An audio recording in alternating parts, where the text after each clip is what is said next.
Drake is not that important. The reason Drake's in this is because he is a sickness in the game. It could have been any artist. It's what Drake represents. We've been saying this for months. People love Drake.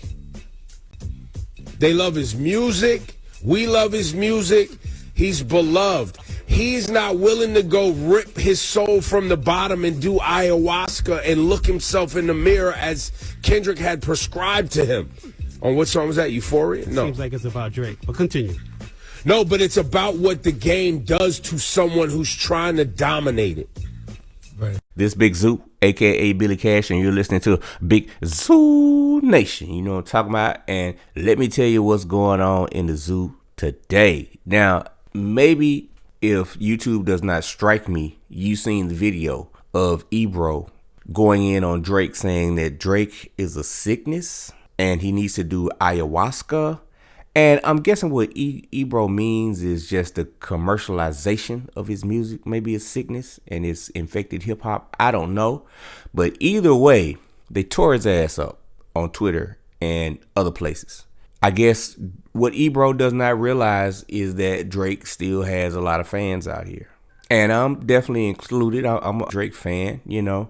But he decided to get back at Ebro with putting up some kind of crazy meme on his alternate Instagram page, Plot Twist. And it was a meme of him with a bowl of soup and looking like a shaman, like a ghost or something. It was hilarious. It was funny. This was right before he put out his new album, him and Party Next Door, Some Sexy Songs for You. That title alone, Some Sexy Songs for You, I thought, now I love the boy, but I thought that was the corniest title that I've ever heard before. And upon listening to the project, Some Sexy Songs for You, I didn't like it. I mean, because I was just listening to it like straight off the phone. But then once I heard it this morning in the car, man, it was definitely decent. Like, you know, I don't like singing Drake. I like Drake when he raps. But yeah, he definitely had a few songs on there that kind of caught my attention. I was like, oh, okay, yeah. You know, the boy is, he's an artist. I'm not going to say the boy is back, but definitely it looks like he went #1 on the Apple Music charts in 7 hours. That's the first artist to do that this year. He's #1 in 12 countries with this album. So, you know, this is a start of him, I guess, getting his footing and maybe coming back to the forefront of music. But definitely a lot of damage has been done. So I feel like he's not going to ever be the Drake that he was. But I definitely think he still has the potential to put in #1 songs. And on the Some Sexy Songs for You album, he kind of takes shots at different people. He you know, there's always going to be there's going to be an underlying shot at Kendrick Lamar. There's going to always be subliminals at that. The beef between those two will never die unless they just sit down in the room and shake hands or whatever. But I mean, after Super Bowl performances and pop-out shows and all of this, these guys will be old men before they decide to say amen and dead to beef. But on the new album with Party, Drake decides to take shots at Joe Budden by way of Melissa Ford. He was saying Melissa Ford was a legend from the city, I guess the city of Toronto.